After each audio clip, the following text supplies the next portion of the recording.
বিসমিল্লাহির রহমানির রহিম। Hello everyone, আসসালামু আলাইকুম। আপনারা সবাই কেমন আছেন? আলহামদুলিল্লাহ, আমি ভালো আছি। এই যে সকাল সকাল চলে আসলাম ছাদে। এখানে কবুতর অনেকগুলো দেখছি, ধান খাচ্ছে। ছাদের মাঝে ধান রোদে দেওয়া ছিল, তো আমি কিছু কাপড় মেলতে আসলাম ছাদে। একটু ছাদটাও ঘুরে দেখলাম। তো আমি আজকে একটা আপুর কথা বলবো। একজন আপু দেখলাম যে 1 কেজি মাংস দিয়ে 15 ভাগ করছেন। জানি না উনি কীভাবে সম্ভব 1 কেজি মাংস দিয়ে 15 ভাগ করছেন। আর আমি আপুকে বলবো যে মাংস কি প্রতিদিনই খেতে হয়, বা সেটা অভ্যাস করা উচিত না মাংস প্রতিদিন খাওয়া। আমরা ছোট বা বড় যাই হোক না কেন, অভ্যাস এমন একটা জিনিস যেটা পাল্টানো যায় না। তো মাংস একটা হয়েছে কি আমাদের দুঃস্বপ্নের ব্যাপার একটা মধ্যবিত্ত পরিবারের জন্য। সেটা আমরা প্রতিদিন খাওয়া কখনোই সম্ভব না। এটা মাছ নয় যেন 2 টুকরা মাছ দিয়ে আমরা সবজি রান্না করে দিলাম।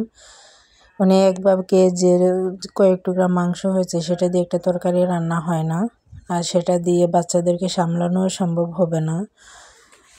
তো যাই হোক, উনি কীভাবে করেছেন জানি না, উনি কীভাবে করেছেন। তবে আমি একটা সিস্টেম দেখাবো। তো আমি আজকে দেখাবো কিভাবে কম টাকার মাছ দিয়ে সারা মাস খাওয়া যাবে। মাছও খাবো আমরা, তাও মাছের পরিমাণটা খুবই কম লাগবে, সে ধরনের আমি একটা ভিডিও নিয়ে আসছি আজকে। সেটাই আপনাদেরকে দেখাবো কিভাবে কম মাছ দিয়ে। তার জন্য আপনার পাঙ্গাস মাছ নিতে হবে। অন্যান্য মাছ দিয়ে রান্না করা যায়, কিন্তু পাঙ্গাস মাছটা নিলে ভালো হয়। এটা আমি রান্না করি যে শুধু তা না, এটা গ্রাম অঞ্চলে প্রত্যেকটা মহিলাই রান্না করে। এতে কিন্তু মাছও খাওয়া হয়, বাচ্চাদের চাহিদাও মেটানো যায়। সন্ধ্যার দিকে বাজারে গিয়েছিলাম, আমার মেয়ের জন্য একটা চেন কিনে আনলাম। এখানে আমার মেয়ের জন্য চেন কিনে আনলাম। চেনটা আমি অনেক দিন আগে দিয়েছিলাম। তো মেয়েরা বায়না করছিল আপেল আনার জন্য, তো আমি আপেল কম এনেছি। এখানে আধা কেজি ছিল, আমি বেশি আনি নাই, কারণ আমার যতটুকু টাকা ছিল সে অনুযায়ী এনেছি। এখানে কিছু মিষ্টিও এনেছি, মিষ্টি আমি 10টা মিষ্টি এখানে এনেছি। আর কিছু সবজি এনেছি। তো এটা সন্ধ্যার দিকে সবজি এনেছিলাম আমি, সেগুলোই আজকে রান্না করে দেখাবো আপনাদেরকে কিভাবে কম মাছ দিয়ে রান্না করতে হবে। এই যে বেগুন আমি 1 কেজি এখানে কেটে ধুয়ে নিয়েছি। মাছ আমি নিয়েছি 3 টুকরা।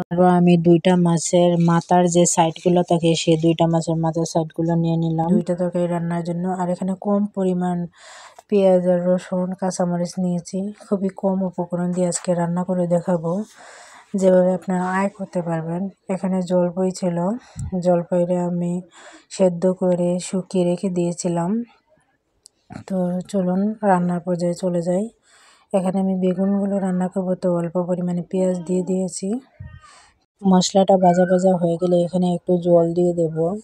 তারপর আমি কিছু মশলা অ্যাড করব। এখানে বেশি মশলা দেব না, হলুদ, মরিচ আর লবণ আর একটু জিরা গুঁড়ো দিয়ে মশলাটা কষিয়ে নেব। তারপরে আমি এখানে মাছ দিয়ে দেব।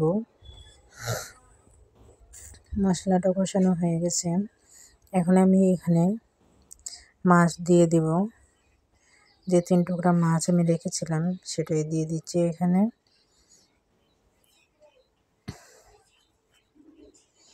যে দেখেন 3 টুকরা মাছ আমি এখানে দিয়ে দিয়েছি। এভাবে রান্না করলে কিন্তু আপনারা কম মাছ দিয়েও সংসারের সবার চাহিদা মেটাতে পারবেন। কিন্তু মাংস দিয়ে এটা সম্ভব না যে 2 টুকরা 4 টুকরা মাংস দিয়ে আপনি 5-6 জনের ফ্যামিলি রান্না করে নেবেন আর খেয়ে নেবেন, এরকম না। এই যে আমি বেগুনগুলো দিয়ে দিচ্ছি। বেগুনগুলো দিয়ে মাছ দিয়ে নাড়াচাড়া করে নিয়ে একটু পানি দিয়ে দেবো। আমি পানিটা একসাথেই দিয়ে দিই, যেহেতু কম সময় যাতে লাগে তার জন্য। কষাতে গেলে আলাদাভাবে সময় বেশি লাগে, তার জন্য আমি একসাথে নাড়াচাড়া করে পানিটুকু দিয়ে দিই। আমার কষানো হয়ে গেলে মাছটা যখন সিদ্ধ হয়ে আসবে তখন আমি মাছটা ভেঙে নেব। আপনারা দেখতেই পারবেন আমি মাছটা কীভাবে ভেঙে নেই। তো এতে দেখা গেছে যে তরকারিটা স্বাদ আরও বেশি হয়। আস্তা মাছ দিলে যে ঘেরানটা বের হয়, ভেঙে দিলে তা থেকে আরও ভালো ঘেরান আসে। ভেঙে দিয়ে দিচ্ছি। এখানে সবগুলো মাছ ভাঙ্গা হয়ে গেলে আরও কিছুক্ষণ আমি রান্না করে নেব। এখনো পুরোপুরি আমার তরকারিটা সেদ্ধ হয় নাই। অন্যদিকে আমি ভাত বসিয়ে দিয়েছিলাম, সেটাও দেখিয়ে দিলাম। এই যে আমার তরকারিটা হয়ে গেছে। এখন আমি ধনেপাতা দিয়ে দেব। ধনেপাতা দিয়ে আরও একটু নাড়াচাড়া করে তরকারিটা আমি নামিয়ে নেব। যে আমার তরকারিটা রান্না কমপ্লিট।